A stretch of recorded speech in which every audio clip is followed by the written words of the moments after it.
जिनकी सरकारों की नीतियों व कार्यशैली को अब इन्हें और ज्यादा आजमाने की जरूरत है। और इस मामले में खासकर मैं दलितों, आदिवासियों व अन्य पिछड़े वर्गों के लोगों को ये भी बताना जरूरी समझती हूँ कि इन्हें परम पूज्य बाबा साहब डॉक्टर भीमराव अम्बेडकर के बड़े संघर्ष एवं अथक प्रयासों से भारतीय संविधान के तहत मिले कानूनी अधिकारों में से खासकर सरकारी नौकरियों में जो आरक्षण की सुविधा मिली है, तो उसे भी यहाँ शुरू से ही इन वर्गों के प्रति हीन व जातिवादी मानसिकता रखने वाली सभी विरोधी पार्टियों की रही सरकारें प्रभावी बनाने में तथा इसे धीरे धीरे खत्म करने की भी पूरी कोशिश में लगी हुई। यही मुख्य वजह है कि देश में आजादी के बाद शुरू में केंद्र में अधिकांश राज्यों में भी काफी लंबे समय तक सत्ता में आसीन रही कांग्रेस पार्टी ने और अब पिछले कुछ वर्षों से केंद्र एवं काफी राज्यों में भी बीजेपी व अन्य विरोधी पार्टियों की भी रही सरकारों ने इनका ये आरक्षण का कोटा अभी तक भी पूरा नहीं किया। पदों के लिए आरक्षण को तो इन्होंने मान्य कोर्ट की आड़ में काफी हद तक खत्म कर दिया और इस मामले में लगभग यही स्थिति हमें यहाँ के मध्य प्रदेश स्टेट में भी देखने के लिए मिली। इसके साथ ही अब इन वर्गों के लोगों को प्राइवेट सेक्टर में आरक्षण दिए जाने की व्यवस्था किए बिना ही केंद्र व राज्यों में भी ज्यादातर सरकारी कार्य यहाँ प्राइवेट सेक्टर के जरिए देश के अधिकांश बड़े बड़े पूंजीपतियों व धनाढ्यों को ही दिए जा रहे हैं। इसके कारण अब पूरे देश में इन वर्गों के लोगों को आरक्षण का बहुत कम ही लाभ मिल पा रहा है और इससे अब पूरे देश में दलितों व आदिवासियों के साथ साथ अन्य पिछड़े वर्गों को भी काफी ज्यादा नुकसान हो रहा है। जबकि अन्य पिछड़े वर्गों के लोगों को ये भी मालूम होना चाहिए कि इन्हें मंडल कमीशन के रिपोर्ट के तहत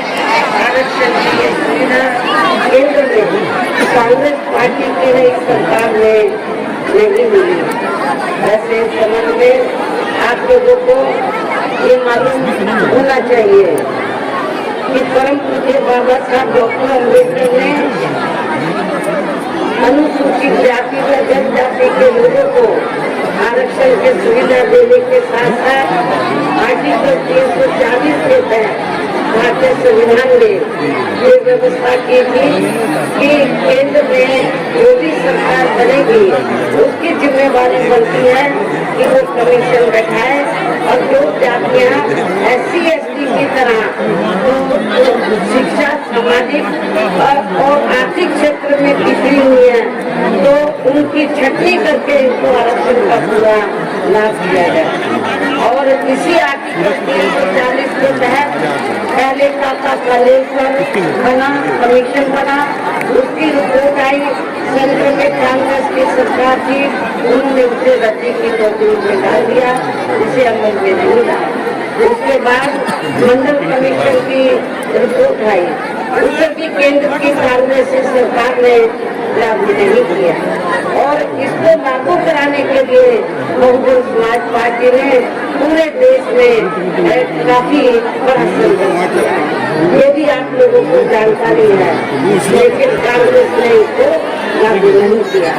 और जब सत्ता परिवर्तन हुआ और श्री VP सिंह की सरकार आई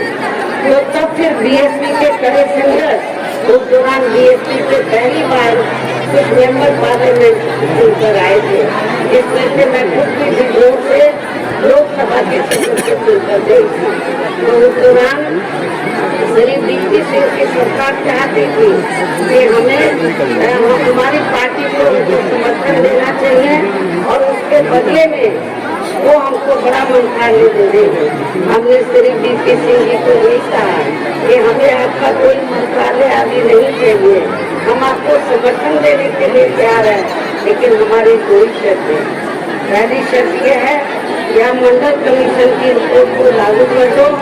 और परम पूज्य बाबा साहब डॉक्टर अम्बेडकर को भारत रत्न पुरस्कार से सम्मानित करो। तो तब तो श्री बीपी सिंह इसके साथ ही, तो तब फिर बीपी सिंह ने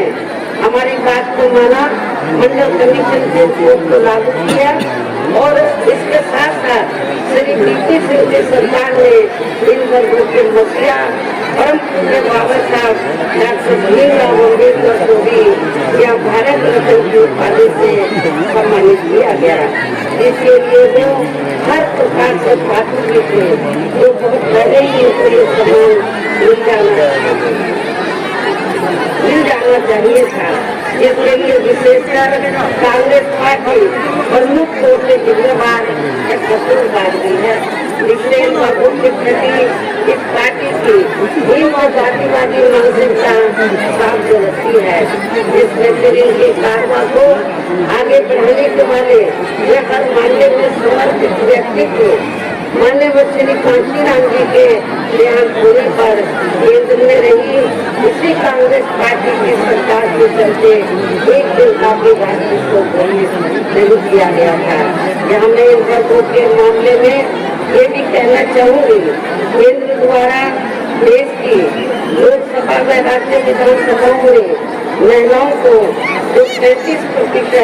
आरक्षण देने की व्यवस्था की गई है, तो उसमें